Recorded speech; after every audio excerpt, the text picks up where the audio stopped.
Imagine buying a newspaper and discovering that the news you're reading is 6 months old. There isn't much that stays the same for 6 months, and the same thing goes for background checks. In a time when so much outdated information is being passed around, it's good to know that People G2 offers something different. At People G2, we provide today's intelligence, not yesterday's news. Our value-added approach offers you a fully FCRA-compliant solution that includes up-to-the-minute information. By combining industry-leading technology with old-school human investigation, People G2 is able to give you information that is accurate right now, delivered quickly through our online system, or integrated with your HR system. So ask yourself, are you comfortable working with old news, or are you ready for a different kind of background check company? Visit peopleg2.com or call 800-630-2880. That's 800-630-2880 or peopleg2.com. It's time for the Talent Talk Radio Show, brought to you by People G2, best human capital management and due diligence tools available.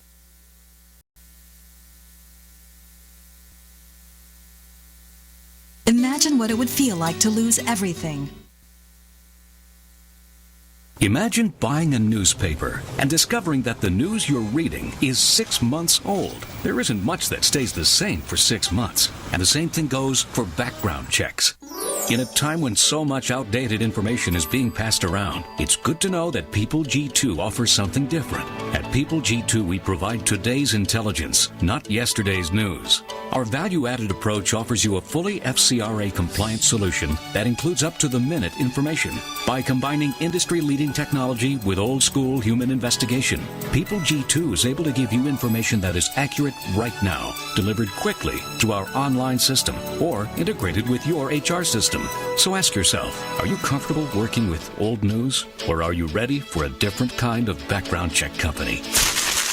Visit peopleg2.com or call 800-630-2880. That's 800-630-2880 or peopleg2.com. It's time for the Talent Talk Radio Show, brought to you by People G2, a nationwide leader in background checks and employment screening solutions. People G2 gives their clients access to the best human capital management and due diligence tools available. They are dedicated to helping their clients with all of their people-related decisions. To learn more, go to www.peopleg2.com. Talent Talk centers on the topics of talent recruitment and management, leadership development, company culture, and employee engagement. These are all timely topics for CEOs, entrepreneurs, HR professionals, and business leaders. We hope that as you tune in to listen each week, whether to the live broadcast or to the podcast on iTunes or iHeartRadio, that you hear something you can take away that will help you grow and impact your career in a positive way. And now, here's the host of the Talent Talk Radio Show, the founder and CEO of People G2, Chris Dyer.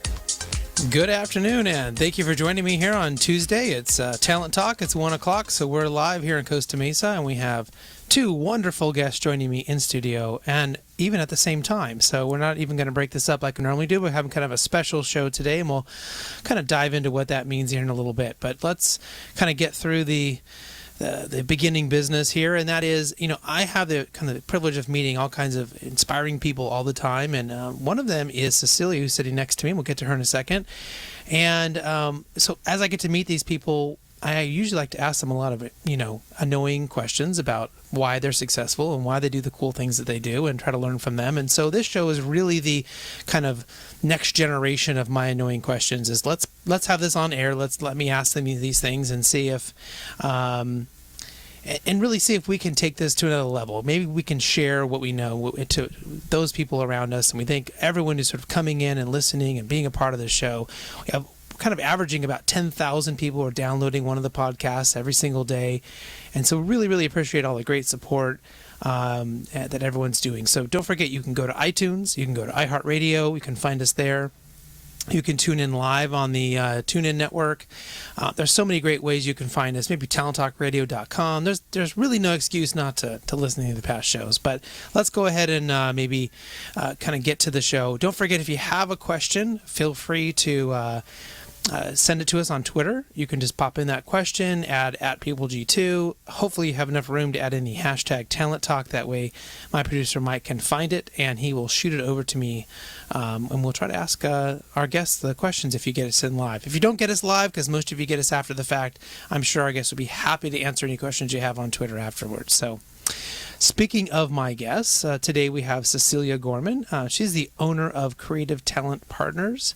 And then we have Chelsea Szabo. I said it right, yes. Yes. All right. I've been working on that all day. She's a life and career coach for professional women at Verbal Courage. But the two of them have come together on a new project called Empowership, and we're going to find all out about that here over the next hour. And we'll be kind of going through the show. So first and foremost, Cecilia and Chelsea, welcome.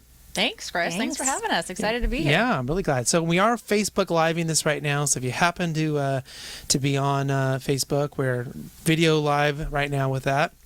You can go to OC Talk Radio and find it. And I think we might also be sharing it on People G2 as well. So go ahead and find us there as well. You can see what we actually look like. Today it's a good thing because we have two lovely ladies with us, so it's a good thing. And sometimes my guests are as uglier than I am, so it's not a good thing to turn them in the video. But let's start with you, Cecilia. Why don't you tell everyone a little bit about yourself, about your core business, and kind of what you're doing, and then we'll give Chelsea an opportunity to do the same. Oh, for sure. Thanks for having me, Chris. So I am Cecilia Gorman. I'm an ad agency training specialist. So I have spent over 20 years working in the advertising industry and just fell in love with helping people and coaching people and tried to figure out how I could do that full time. So I launched my business about a year and a half ago. It's called Creative Talent Partners. Most of my work is coming from creatively minded companies, places where employees are ideating and innovating on a regular basis, and I go in and do anything from a one-off workshop to an extended program to employee coaching to keynote speaking, but all revolving around developing employee potential in some capacity. That's great. And I loved you use the word ideation or ideating. That's my favorite strength of my Gallup Strength Finders poll. So yes. I tend to hire people that I have to work with creatively that have ideation as well. That's a really great strength. So, and Chelsea, how about you? Sure. So thanks for having us, Chris. Of course. I'm very excited. I am a career and personal growth coach for women.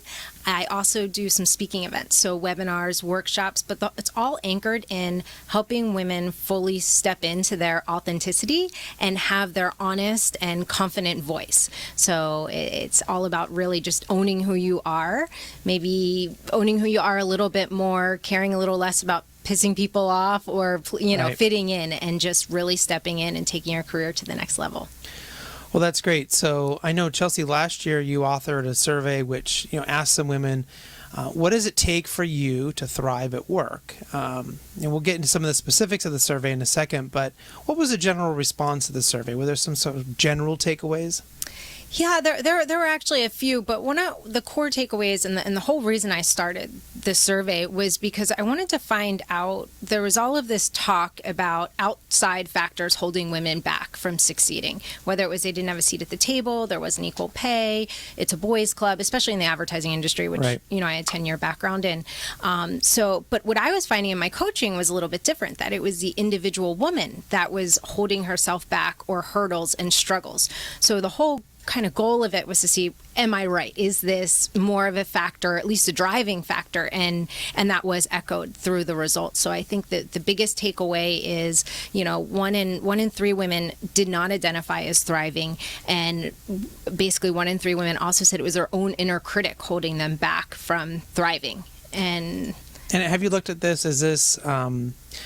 Is it a woman-specific experience that you're seeing here, or are you just sort of tackling this through maybe one segment of the workforce? I mean, do you think you would have seen some of these maybe similar answers at some level for men as well? Oh, I'm sure, and I've coached men as well. I've been coaching for about 5 years, and it just so happened the target audience that keeps Right. showing up for me is women, and that's what I'm following, and that's what I'm passionate about. But hands down, I've absolutely think men struggle with it. I just haven't done the research to know if it's identical. Right. Mm-hmm. And I'm sure it's different. I'm just wondering, there was obviously some similarities there as well. I mean, these are not Absolutely. uniquely only a problem that women may deal with. So the results identified 5 areas that women say there are hurdles for them and kind of having a thriving career. So can you talk about what those 5 areas were? So the 5 areas that we identified are not really hurdles. They're the formula for thriving. Okay. So they're the 5 components that we've found that when people either described women who are thriving or described times when themselves they were thriving, the themes that kept coming up. And the first one is authenticity. So this idea of really believing in who you are and showing up that way and not being afraid of how others are going to perceive you. Mm-hmm. So having a role that you feel like you can do that. The other one was the sense of community where there's mentorship and support and camaraderie and everybody's working towards the same goal and supporting one another. The other one was this idea of there's an even exchange for the work you're doing in your salary and the perks and your company's taking care of you. Right. One of the leading ones that just kept coming up over and over was appreciation and the idea that not only your boss but the people you work with really make you feel like what you're doing means something and you're appreciated and they say thank you and such. And then the last piece is that you're finding meaning in the work you do every day. So right. Those were the core pieces that when somebody has those in their lives and more specifically in their profession, they have reached that level or identify as thriving. And so, Cecilia, since you kind of came into this joint venture with her, I'm imagining you had some reactions or some connection then to what you were seeing from the results from the survey. Oh, absolutely. I think what the survey did is it just validated things that we know to be true, but whether or not we pay attention to them to the level of I'm going to do something about it. Right. So to have a resounding number of women say, here's where I struggle, and if I wasn't going to struggle and I really start to describe someone who's thriving, this is what it looks like. This is what it shows up as. So it was really just a validation of that, and then it led us to the question of, okay, what now? Like, right. We've got this information. People have told us now what do we do about it? And were there any surprises for either of you on the survey? Maybe any of the 5 or any other data points that came up that you thought, oh, I didn't see that one coming? I think for me, one of the biggest pieces was just the desire and need for mentorship and the feeling that it doesn't necessarily exist right now, especially among women. Of our survey respondents that said they were not thriving, 80% of them said that the women at their company don't, in executive positions, don't mentor those below them. And that, for me, that was a shocker. I just, I had heard that it wasn't there, but to have an 80% number on that is pretty significant. Yeah, that seems surprising. I guess we sort of make assumptions about the amount of mentorship in a company and that where it might be coming from. So, but right, it does seem to be happening a lot less than we expect. And it may be a surprise that maybe other women aren't helping other women or in those roles from a mentorship standpoint. Yeah, and even more so that we found a direct link between individuals who did have mentors and the number of women that were thriving. So right. it drastically increases your chances of thriving when you do have a mentor in your life. And that's not specific to male or female, but... Right. And you have 2 ideas there. So you have the perception that they're thriving, right? So they believe they're thriving whether they are or not. Mm-hmm. I mean, that is an important factor. The person feels like they're doing well. Absolutely. And then, of course, if you can show that they really are thriving, they believe it and they really are doing it. And if that's coming from that mentorship from other women for your particular segment that you guys are going after, that's great. Yeah. So, Cecilia, you're kind of brought in this joint project and you're working, and now it's called Empowership.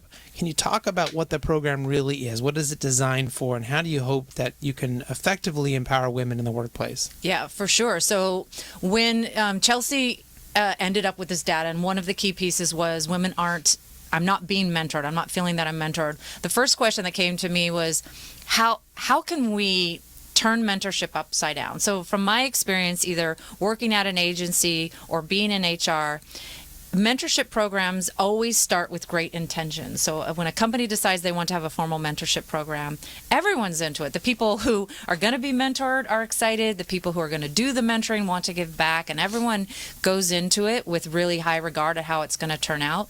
But it's extremely difficult to sustain. So you partner people up, they have their first meeting, and then people get busy and schedules get full. Or the person's uncomfortable really talking about the things they need to because they've been partnered with their boss's boss. So Empowership was born out of that question. How can we turn mentorship upside down? And how can we make it so it's easy for an HR director to support the women at their work? We don't want to add extra work for them. So it really became like, what if we got all the women?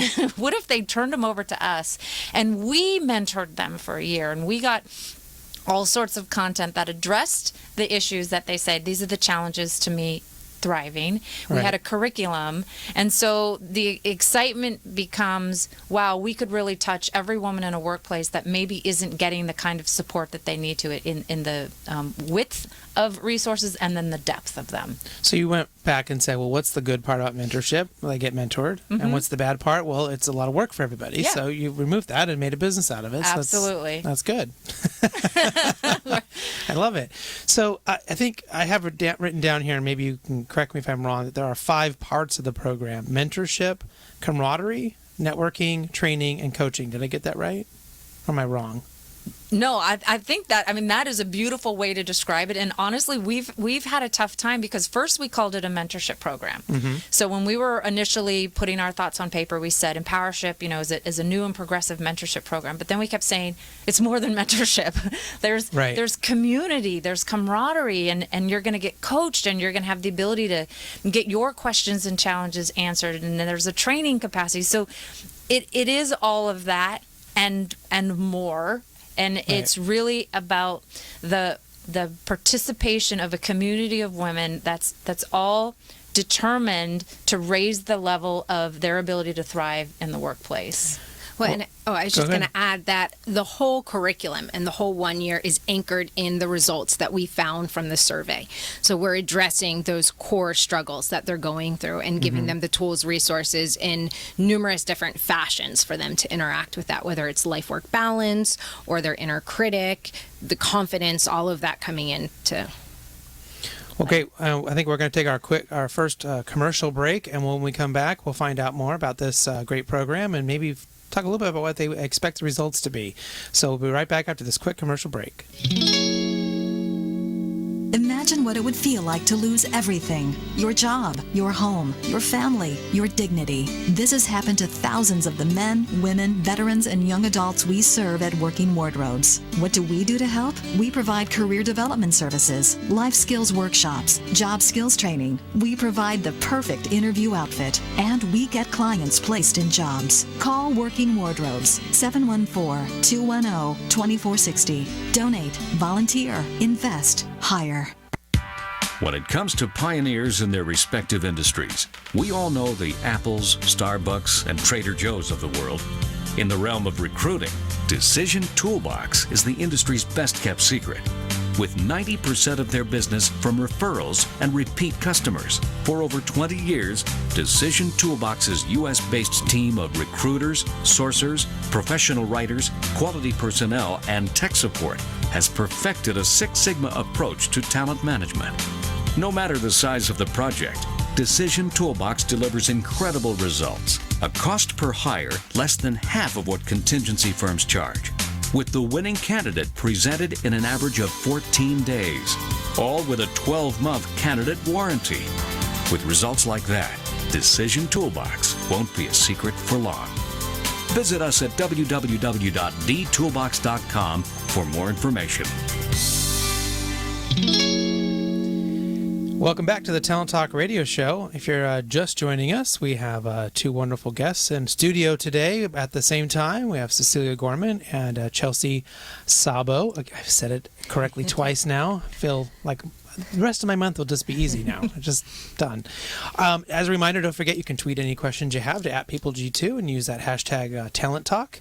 And let's go ahead and kind of dive into that next question. And that was, what do you really hope the end result for these women will be that participate? Is it their own perceived growth, or is there some other measured growth? Are you hoping that they will feel better, that they will actually test better? I mean, what's sort of that end result?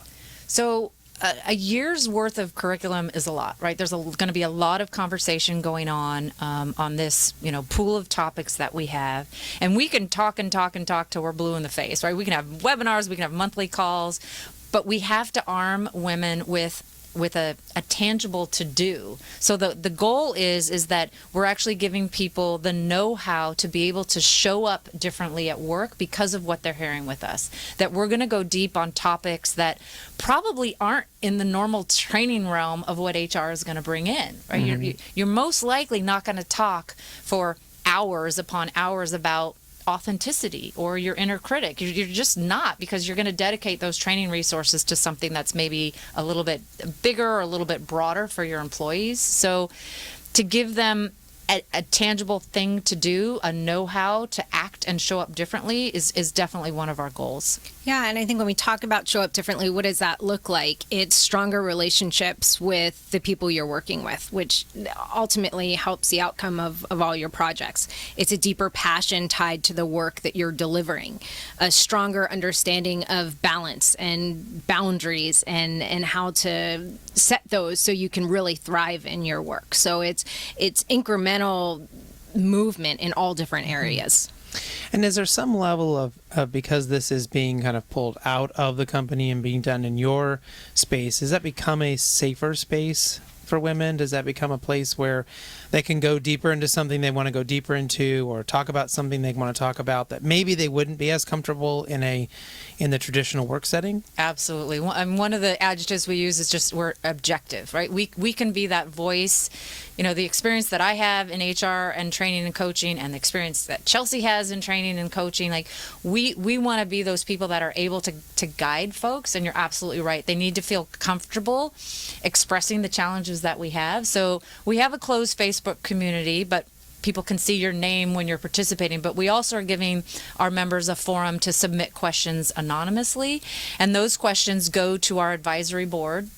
We've curated 25 women that are executive level to help us in this coaching and mentoring program. And so that question will be submitted to our board, and they'll give answers from their perspective. So I'm sure if one woman has a question about her career that's a little bit awkward or uncomfortable to ask, you better believe out of the whole community, there are going to be other women that have that exact same question.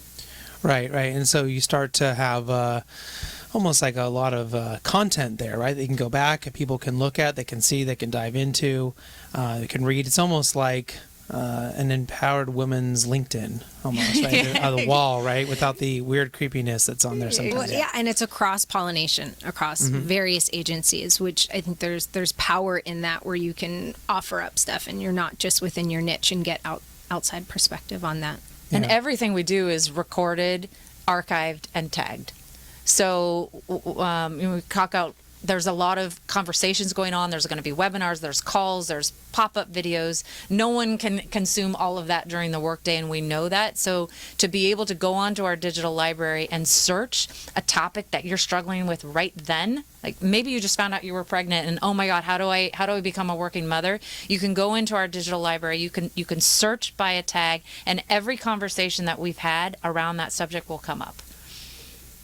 Well, that sounds great. Maybe you can have like a Wine Wednesday for women. I can host it if you need. No? Okay, very good. Well, and pop-up events are going. We're serious. We will bring wine into this at some point, but pop-up events is part of our plan as well. We'll support people live. Oh, that'd be great. Yeah, with experts in various fields that really kind of embrace that wholeness of life. Right. And there's so much content out there that if you have a program where people can go, right, they can find that content and then bring in those people. That's a lot of times they just need that. I don't know if push is the right word, but they just need that place to go to have, to make that. And if you feel safe and you feel good, then you start to do it more and it becomes a habit. Yeah. Well, and I think if you have a struggle at work and you lift your head up and look around like, who's going to help me with this? Who's going to help me with this? And you don't really readily see anyone, right? You may just never ask your question. You may be quietly struggling. So this is a place that you can go to and know that you have this deep community of support, women who have gone through similar things that can be there to help direct your career. Right. Well, I know there was a kind of recent thing that happened in New York. They passed a law banning the ability for employers to ask about prior salary history. And that sort of the idea here was they were trying to level the playing field and stop discrimination based on factors such as gender and other things. So maybe for women that feel empowered in their daily work life, for their life as a whole, do you think that this type of movement, if this catches on, I mean, New York and California tends to sort of lead the way with the rest of the country, does this change anything anything as far as how we view things in the workplace? Is that a positive step? Do you think it's irrelevant? What are your thoughts?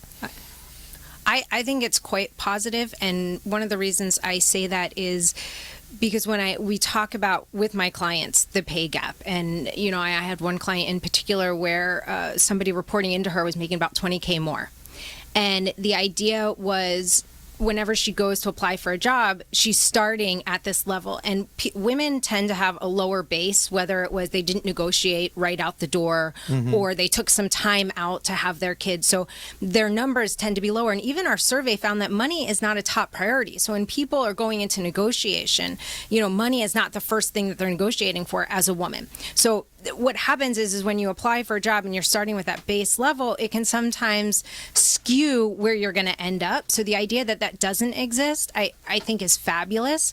But more so, it's also, that's not just enough. The woman also has to know her worth, has to know her number, has done her research. And the joint of both of those, I think, will ultimately continue to move women in a stronger equality. Mm-hmm.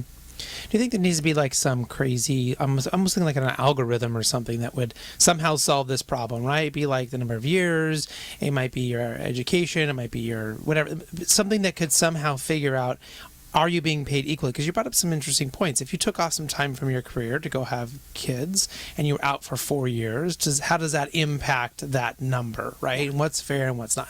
There's so many different things in there. And if we look at just salary alone, do you know what I mean? That gets to be difficult. So I'm wondering maybe there's some crazy algorithm. Yeah, if somebody invents that algorithm, I think they're going to have it made, right? Because everyone's going to want a copy of that. If Google's listening, they're probably we just gave it to you. I just kidding. Well, Cecilia, your company, Creative Talent Partners, helps to really kind of bolster leadership and increase effectiveness for employees. So how has your work in that area helped you kind of create a framework for this new partnership that you're doing here for Empowership? Yeah, well, one of the things I'm trying to do in my own company is to not go into a company with just a one-and-done program. I get hired a lot for one-off workshops, and certainly people, when they hear about a topic, it raises their awareness and they're poised to make change on whatever we've talked about that day.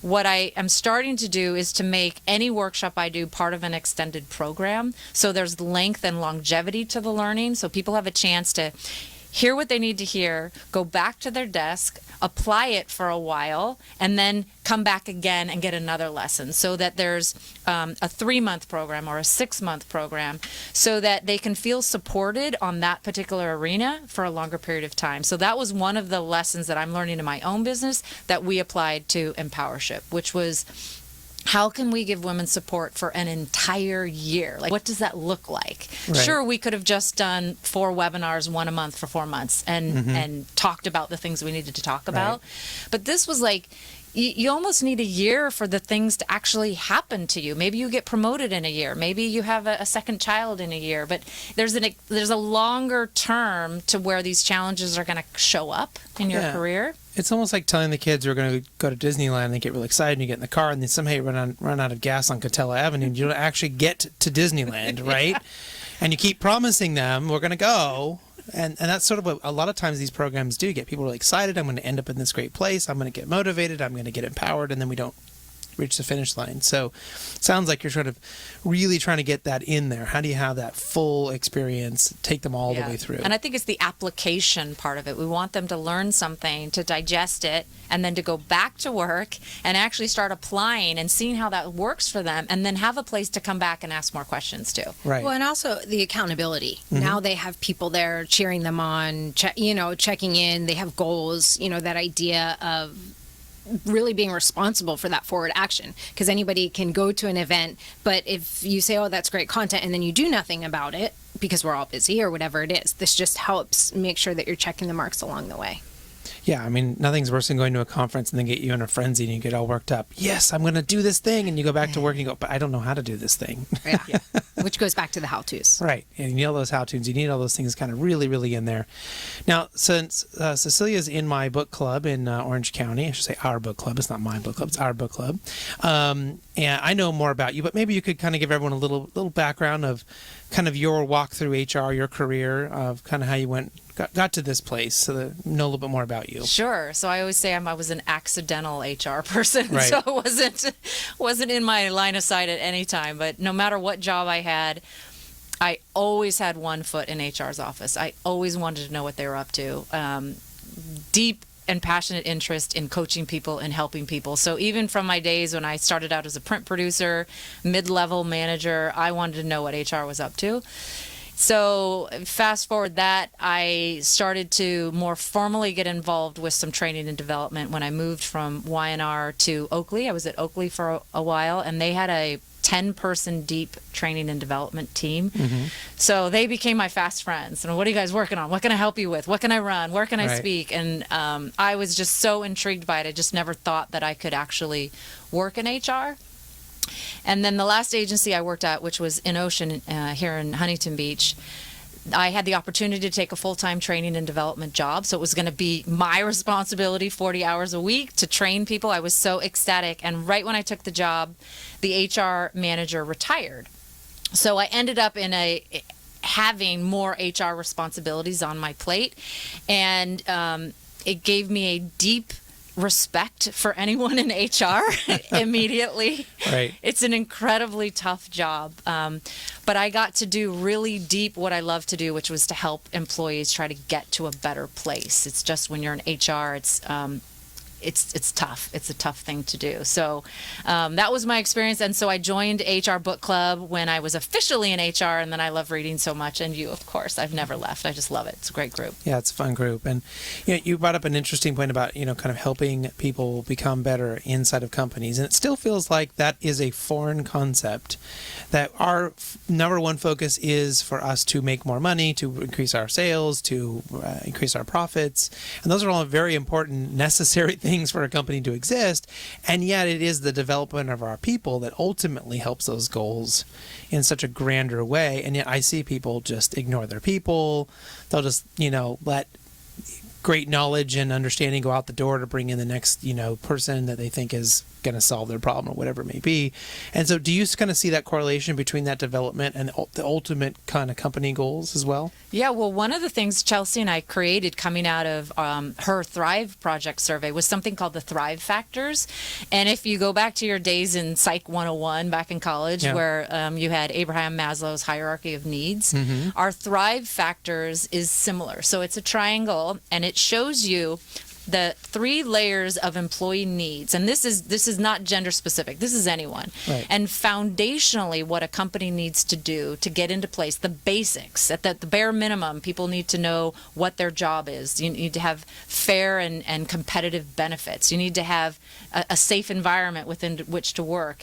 And identifying those things where people can actually thrive, and what the company needs to do to take care of their employees to be able to do so. And as you move up the triangle, you're getting into more shared responsibilities, things like creativity and balance, and ultimately you're going to get up to thriving, which is, it becomes the employee's 100% responsibility, balance, meaning, purpose. Right. And I think you're right. There aren't enough companies doing that. And from our survey, there was 32% of women who took it said that their company does not retain their greatest talent. And that's an expensive problem for companies. And I think the more you help your employees hit every one of those levels of the pyramid, you're going to see a lot higher retention rates. And of our non-thrivers, the 1 in 3 out of everybody that took it, 63% of them, of the non-thrivers, are looking for a different job. That's a lot of people. And so the more we focus on the talent.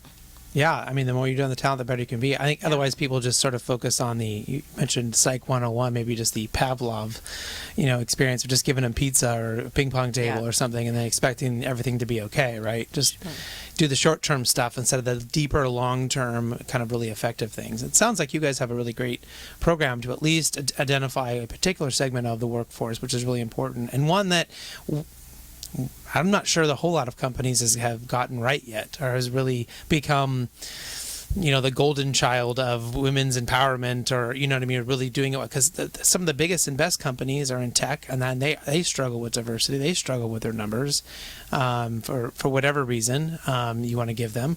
Well, and we didn't want to make it just a checkbox, and there's especially in the advertising industry, there's a huge spotlight on diversity initiatives, but we don't want it to be, okay, check, our agency did a diversity workshop today. Right? We don't want to make it an easy one-off thing for them. So that's where we're trying to come from. Let's make this a real investment in talent that feels like you're really doing something to move the needle. Yeah, absolutely. Well, and Chelsea, what about you? What's sort of your deeper background? We went into Cecilia's here. How about you? Yeah, so I had about 10 years in advertising, marketing, sales. The last 5 of those were spent at the Walt Disney Company.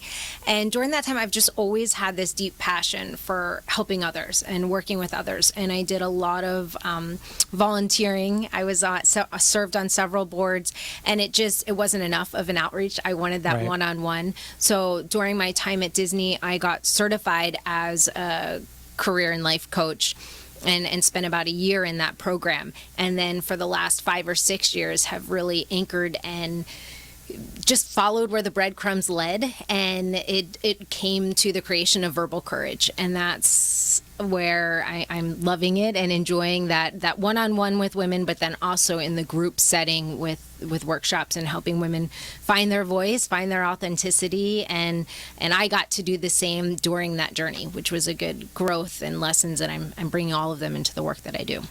And Cecilia's in Orange County, you're at Santa Monica. Mm-hmm. And so for both of you, your clients tend to be a bit more localized, or are they just kind of all over the place and it's sort of irrelevant where they're located? For I tend to be in the LA advertising area space with companies and workshops and webinars, but there's only a few of those. but my one-on-one clients are across the globe. Okay. Yeah, we have the good fortune that agencies and companies that are investing in their talent can go anywhere. So we're a plane ride away, but obviously there's a huge market just here in Orange County and LA to keep us busy. So it is a little bit of both. Yeah. Well, and with this new venture, it sounds like things are going well, and that may continue to grow. And we talked about a few good ideas. Maybe you can expand on that, and that could be a great thing that you're doing. Well, I think it might be time to take our last commercial break, and we'll get to the last few questions here, the nitty-gritty, the good stuff. So we'll be right back with Cecilia and Chelsea after this quick commercial break. Imagine buying a newspaper and discovering that the news you're reading is 6 months old. There isn't much that stays the same for 6 months, and the same thing goes for background checks. In a time when so much outdated information is being passed around, it's good to know that People G2 offers something different. At People G2, we provide today's intelligence, not yesterday's news. Our value-added approach offers you a fully FCRA-compliant solution that includes up-to-the-minute information. By combining industry-leading technology with old-school human investigation, People G2 is able to give you information that is accurate right now, delivered quickly through our online system, or integrated with your HR system. So ask yourself, are you comfortable working with old news, or are you ready for a different kind of background check company? Visit peopleg2.com or call 800-630-2880. That's 800-630-2880 or peopleg2.com. All right, welcome back here in the last segment on the Talent Talk Radio Show. We have Cecilia Gorman and we have Chelsea Szabo, both here from Empowership. And we are just in the home stretch here. We're going to kind of get the last few questions. Want to make sure we get some of our favorite questions. But first, I thought maybe I'd ask both of you this question. Love to hear your answers. As successful businesswomen, what have you learned the most about leadership and empowering the talent around you? For me, I think what was most eye-opening when I became a manager was realizing that it wasn't just about, what was written in the job description, that there was this underlying sense of realizing I had a responsibility for other people's lives, right? And it sounds so big and huge, but that someone else's career was in my hands there for a little while. And that's a pretty huge responsibility. And I think the more that people realize that being a manager is just so much more than what you think it's going to be. And that the sooner you realize you've actually gotten 2 jobs when you've gotten that promotion, that, one of them gets you a title and gets you more pay, but the other one is you've got this responsibility to help lead and motivate and inspire other people. So it's like a legacy you're leaving almost. Yeah, you're in charge of their trajectory. You're in charge even of almost their short-term happiness, right? I mean, things aren't going well in your department or with them that, you go home and think about it at night. I mean, yeah, absolutely. Gallup tells us, the number one dissatisfaction with employees when they're disengaged is their manager, right? So that's a huge part of it. Yeah, bad managers really kind of brings in a lot of stuff. There was a real interesting study in a book called All In. I don't know if you've read it or not, but they talked about this hospital group, I think in the Bay Area in California, and they took all of the managers from all the departments and they switched them. And so there was departments that were low performing and there were departments that were high performing. What they found is when they switched the managers, the low performing group, that manager, when they moved to the high performing group, that group became low performing. So it wasn't the people and it wasn't the training and it wasn't their process. It was just a crappy manager. Absolutely. Right. So part of my business is coaching new and struggling managers. Right. I don't think I will ever have a lack of business. That's right. Yes. Well, and what about you? Yeah, for me, especially, and I see this a lot more with coaching managers, and this idea that there's an anxiety that I'm a manager. Now all of a sudden I have to be somebody different. I have to take on all these different traits. I have to show up differently. I can't make mistakes. I have to, and then almost they become like a facade, a fake person, and employees can't relate to them. They're afraid to come to them. So, but in reality, that just causes greater disconnect. So the more you can embrace who you are as a manager, bring in all of your traits, and allow others to do the same, you're going to hit that next level. Yeah, and you talked about mistakes, and I love that one because we want our people to tell us about the mistakes that they're making because we can help them. We can, find adjustments and fine-tune things. It's a great chance to mentor them, right? Yeah. And yet, as leaders, if we're not admitting our mistakes first, because that's one of the ones that is, in my opinion, will always be a top-down thing. If the top is not admitting what they've done wrong, the bottom will never feel safe enough to do that. And it's so important, right? It's so important that we go out there. In my company, we have a room. It's called Oops, I Did It Again. And so anyone goes in there and they admit their mistakes. Mm-hmm. I did this stupid thing today. And sometimes it's just silly stuff. It's not a big deal. And sometimes it's like, I said this stupid thing to a client today. And then, Chris had to correct me, whatever the thing was. And then we learn from it. And so, but people have to do that. And I'm glad you guys are mentoring people to do that and to helping crappy managers. I probably should. Well, we're going to steal your idea now, though, too. Do it. And I learned all my good stuff I learned from somebody else. So it's not original. It's not fantastic. Mine. It's not mine. But, so we kind of maybe get back to the survey here for a second. Based on those survey results, what have you seen or what do you feel is, do you think the tide is changing at all? When it comes to talented women becoming recognized within the organization and they just need maybe a bit more help to get where we expect them to be or where they expect them to be, or is there something else going on there?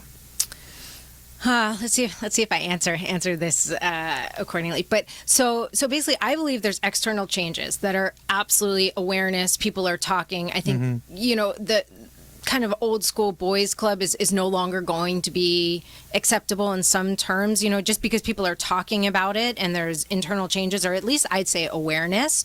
So that's great. And all of those doors are opening, but I think programs like ours, and there's so much self-help stuff out there, it's really also the woman empowering her and her self-worth and her belief, and the more she believes she's great, she's going to be able to show up great. So once again, it's both factors working together at the same time. But I think now is such an awesome opportunity to do all that, and there's more opportunity for that than there might have been 10 years ago, 15 years ago, for sure. So right. The tide's changing in those terms, but it's still everybody's responsibility.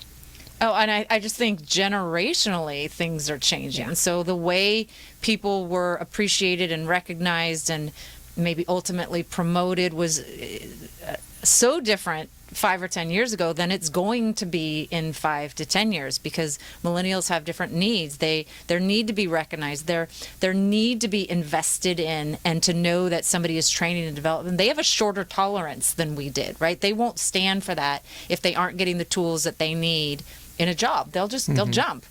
So the idea being that you proactively invest in people at a level that works for them and allows them to find deeper purpose and meaning in their jobs, right? That it has to change. Right. Yeah, it does feel like there's some level of, you said, awareness or sort of change within society. I mean, this may be a stupid example, but I think about chefs. So most people, if you have a very traditional or very old, antiquated thought process about, who does the cooking at home, right? It'd be the mom. And yet we have these celebrity chefs, which are all male. Like that to me, was what? Yeah. Wouldn't they be all female? But yet over time, I would say in the last 10 years especially, there are so many celebrity female chefs that's suddenly now become more of a thing. There's not equality, but it's certainly the parity's gotten much better. And so that starts to change. And yet then you have this other idea where no one seems to be talking about this, that 75% of all teachers are female. And are we okay with that? Is that something that should be addressed? Like should that inequality for men or sort of overwhelmingly, is that too much of a considered a woman's profession? And so how does that need to change, or do we get to some level where we say, well, there are certain jobs where that's just natural and that's fine? What do you think? So nurses, teachers, right? There's these jobs, right? That and even HR. I feel like a lot of times. Do you think that you're absolutely right? Right. So we're perpetuating our own bias by just the way that it is. So recognizing it being that way, but also giving it's all about what are we teaching and showing the next generation. So the next generation of people that are going to fill all those jobs, what is their perspective on being a teacher, or what's their perspective on being a chef, or being a nurse? So I think that we can talk about it in the workplace, but you really need to be moving a generation or two down and giving kids exposure to what's out there for them. And the less it becomes about gender driven, the better. Yeah, Right. and I think it's really, what are your gifts? What are you interested about? And I think those conversations are happening down at the lower, younger generations. But the idea that if you do like caretaking and you're a male and you want to go into nursing, great. Right. And it's not a gender role. It's more of a, hey, what are you good at? What do you want to do? Yeah, I mean, maybe the ideal, I guess that's why my question was, is there an ideal? Is there an ideal that there isn't a gender-specific job, that we don't think of it that way? Or is it that we maybe accept and say, well, there are certain jobs that may be more gender-specific and we're okay with that? And I don't know what the answer is to that. I mean, I don't see us trying to get a lot of women into construction jobs, right? So is that a problem, or is that not a problem? You know what I mean? I agree, and I'm dumbfounded because I don't know what to say. So I think it's both of those things are right. true. It's just part of the. I'm trying to find it as part of the discussion. Yeah. I didn't mean to dumbfound you. I also think it's, if there's women that are trying to become construction workers and they're not allowed to be, I think that's a different issue. If there's not that many women applying for that because of the whatever physical labor, whatever it is, right. That's fine. Or if, a lot of women tend to have that soft, nurturing touch. And if they're going into fields that are a little bit different, that call that and require that, Right, right. Well, I know we talked about the book club a couple of times, and so I want to make sure we ask my favorite question, which is, hopefully you each have separate answers, but is there a book that you're reading right now that you might share with us? I just finished The Year of Yes, which I loved. So that's Shonda Rhimes. She's the executive producer of my favorite show, Grey's Anatomy. And she has a few shows, so I wasn't sure which one you were going to mention. Yeah. And How to Get Away with Murder. She did Private Practice. Absolutely. So she's on fire. And she's an introvert. She also did The Princess Diaries too, I believe. I think so. Okay. And first of all, she's an amazing writer. So you're like laughing out loud with her. You're cringing. You're crying. So she was so introverted that she actually kind of closed up and sheltered her life to a point where someone called her on it. Her sister called her on it. She's like, you don't say yes to anything. Right. And that question alone kind of shook her to her core. So she decided she was going to have a year of saying yes. And it's an excellent book. I would highly recommend it to anyone. Good. And have you gotten into this month's book club section yet? I have a feeling I got she 7 hasn't. days. I got You have 7 7 days to read Musicophilia. I got it. Okay. All right. How about you? I'm rereading The Gifts of Imperfection by Brene Brown. And I think anything by Brene Brown is awesome. fabulous and a must read. Yeah. But this one in particularly it's a short and quick and easy read. So for anybody, Sign me up. super busy, it's great. But it just gives you permission to be who you are. And some really unique tools and concepts and rethinking things that we've been talking about, whether it's calmness, stillness, balance, or embracing your creativity and just playing. All of these things that we've talked about, but how do you really own it and make it your own, and then allowing you to be yourself and okay Right. with that. And how does that maybe compare to, I think probably most people, if they know Brene Brown, they read Daring Greatly. So is it very different sort of in its structure or maybe what it's talking about? Yeah, so I would say it's different in its structure. It's quick, short chapters, so it's probably 1/3 the size of Daring Greatly, and it obviously a lot of her work overlaps and touches on whether it's vulnerability and all of this. But I think it's just the method itself, the concept, and overall living to your highest potential in an authentic way is there. But I guess for me, this was the chapters that were topic driven. Her books are usually the ones that I might suggest for someone who's struggling with being able to admit mistakes, because usually it's a vulnerability thing. They don't want to look vulnerable. That's really the kind of deeper thing. And so I've given a few of those books to people who look at me strangely like. Well, yeah, and it doesn't even just come down to admitting mistakes. It might be admitting your feelings or admitting your honesty, and just kind of being seen, I Right. guess. Right. Well, you both have mentioned just a ton of awesome things. I'm sure someone could listen to this 100 times and get something new out of every time from all the great things you guys have mentioned. But if there was one thing that you really wanted somebody to remember, if they were only going to remember one thing, they have some neurological disorder, they can only remember one thing at a time. What is that one thing that you really want them to take away from this conversation today? Cecilia? For me, it's that investing in employees doesn't have to be difficult. That we're offering a solution that's easy and relevant and progressive and encompassing. And I think when at least the HR directors I know, when you think about how am I going to develop my employees, it's kind of a daunting thing because, maybe you do have a budget, maybe you don't, maybe you have 300 employees or 50 employees, and it's this puzzle you have to put together. So for me, it's knowing that there's a resource out there that actually really aims to make an HR director's job easier with something that's even better than they could have done themselves. Right. And how about you, Chelsea? Yeah, for me, it's also humanizing the career growth. And how do you, there are ways to do that, and it's where it has to go. So look from an HR director standpoint, you have your employees and you want to bring them up. It goes beyond surface techniques. We really got to work on what's going on inside of them. It's to really help them reach that next level. So there's a whole progressive step that needs to be taken to really enhance employees' direction. Well, great. Well, how can people get a hold of you if they're interested in working with you individually or they want to know more about Empowership? What's the best way for them to reach each of you? Empowership.me is our website. And LinkedIn, obviously, is a great place. And then our email for Empowership is admin@empowership.me. But we have packets that can be downloaded specifically for HR directors on our site. So if they want to hear more about it, and then there's links to contact us and set up a call on our site. Great. How about you, Chelsea? So it's the same. Cecilia gave for both of us. So that's our team Empowership contact. Perfect. Well, hopefully you can reach out to them if you're interested in learning more. I want to really thank both of my guests today, Cecilia Gorman and Chelsea. It's Szabo, but it's spelled Szabo, which is why I've been celebrating my ability to say it correctly, in case you want to look into them up on LinkedIn or wherever. Hopefully you've gained something that you can use in your own career in a positive way. Next week, my guest will be Val Brown, founder of Visual Bridge Communications, and also Paul Claxton, CEO and founder of Reciprocity ROI. So until then, do what you love and show the world how talented you can be today.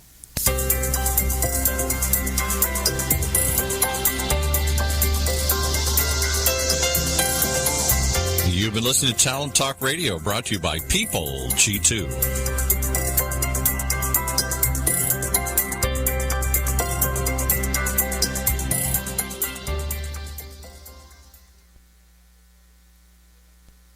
Imagine what it would feel like to lose everything. Your job, your home, your family, your dignity. This has happened to thousands of the men, women, veterans, and young adults we serve at Working Wardrobes. What do we do to help? We provide career development services, life skills workshops, job skills training. We provide the perfect interview outfit, and we get clients placed in jobs. Call Working Wardrobes, 714-210-2460. Donate, volunteer, invest, hire.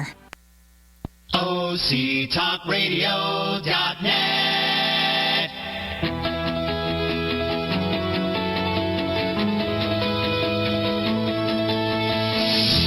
Welcome, everybody. It's time for a special edition here, a special show, which we call OC Spotlight, where we take a look at some of the topics in the news today and some of the people making news as well. We try and find the most amazing people doing the most incredible things right here in our own backyard, right here in Orange County. And today, we're going to take it a little broader than we usually do. Normally, we're just focused on Orange County discussions, but we have a special guest coming through town, and I wanted to take the opportunity to meet him and to pick his brain on all of our behalf, because as you'll hear in a moment, he's here to talk about a topic that is splashed all over the news these days. So welcome, if you would, Kareem Balchi. Did I say that even close to correct here? No, it's quite good. Kareem is, or Karim, as I think he says, is an expert in Middle East politics, a columnist from Today's Zaman. Is that how you pronounce it? And yes, that indeed. Today's Zaman is what, a newspaper? It's a daily newspaper in Turkey published in English. And you're also the chief of the Turkish Review, which I take is a foreign policy publication? It's a foreign policy publication, a bi-monthly. Okay. So it's sort of like Foreign Policy or Foreign Affairs or one of those publications Yes. here.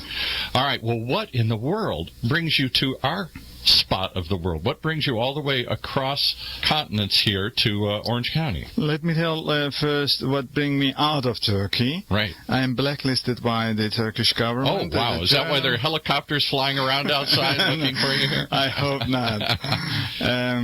Well, the Turkish government is unfortunately a consolidating power in the hands of one man, the president of the country, Mr. Recep Tayyip Erdogan. Right. And they don't like the opposition media, and I happen to be one of the opposition journalists in the country.